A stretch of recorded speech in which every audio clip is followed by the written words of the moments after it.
Hello मित्रों, नमस्कार। कैसे हैं आप सब लोग? उम्मीद करता हूँ आप लोग सब अच्छे होंगे। दोस्तों, आपके सामने कहानी लेकर के आया हूँ मैं एक फ़कीर की, जिन्होंने चोरों से बहुत अच्छी शिक्षा ली। और ज़रूरी नहीं है कि हमें शिक्षा देने वाले बहुत अच्छे लोग होते हैं। सीखने की ललक होनी चाहिए। हम कहीं से भी सीख सकते हैं।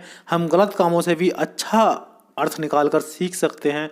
तो वही कहानी ओशो जी ने अपने ध्यान सूत्र किताब में पेज नंबर 67 में सुनाई है।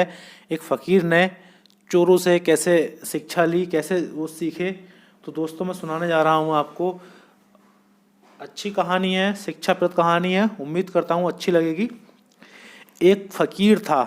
उसने कहा कि मैंने आज तक जिनके पास भी गया हूँ सबसे कुछ ना कुछ सीखा है।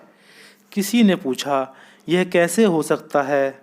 एक चोर से तुम क्या सीख सकते हो? तो उन्होंने कहा, एक बार ऐसा हुआ, हम एक चोर के घर मेहमान थे और ऐसा हुआ कि उस चोर के घर हम एक महीना मेहमान बने रहे। वह रोज रात को चोरी करने के लिए जाता था और 3 बजे या 4 बजे वो वापस लौटता था और हर रोज वो खाली हाथ लौटता था। हम उससे पूछते, कहो कुछ हुआ क्या? वह हंसकर कहता, आज तो कुछ नहीं हुआ, शायद कल हो। एक महीना वह चोरी नहीं कर पाया। कभी दरवाजे पर सैनिक मिल जाता, तो कभी लोग घर में जगे हुए होते, कभी लोग ताला डालकर घर के कहीं चले जाते, तो कभी वह ताला तोड़ नहीं पाता था।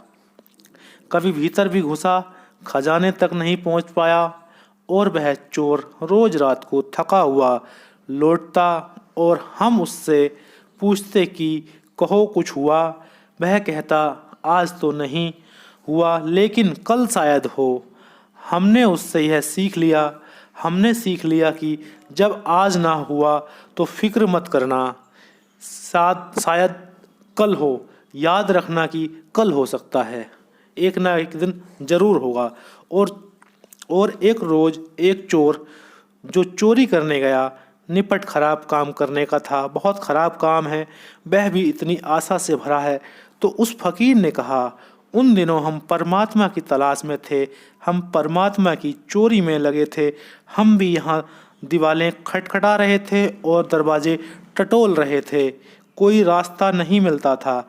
हम थक गए थे और निराश हो गए थे और हमने सोचा कि फिजूल है सब, छोड़ें। लेकिन उस चोर ने हमको बचा लिया और उसने कहा, आज नहीं हुआ, कल शायद होगा। और हमने यह सूत्र बना लिया कि आज नहीं होगा तो कल शायद होगा। और फिर वह दिन आया कि वह बात घटित हुई। चोर ने चोरी कर ली और हमने भी परमात्मा को चुरा लिया। दोस्तों, देखिए किस तरह से फकीर ने चोर से सीखा परमात्मा को किस तरह से चुराना है। आज चोरी नहीं हुई तो शायद कल हो। हालांकि काम चोरी करना बुरा है, चोरी नहीं करनी चाहिए, लेकिन उसको उसमें भी एक आशा थी। वो उसका अपना काम है चोरी करने का, तो उसमें भी फकीर ने कहाँ से उसमें से अच्छी चीज़ निकाली कि आज नहीं हुआ तो शायद कल हो, कल ना हुआ तो शायद परसों हो, लेकिन होगा ज़रूर। तो इसलिए आप अपने काम में निरंतर लगे रहिए, एक ना एक दिन आप सफल ज़रूर होंगे, ऐसा हमें उम्मीद है। चलिए दोस्तों, इसी के साथ आपसे विदा चाहता हूँ। बहुत बहुत धन्यवाद। Thank you.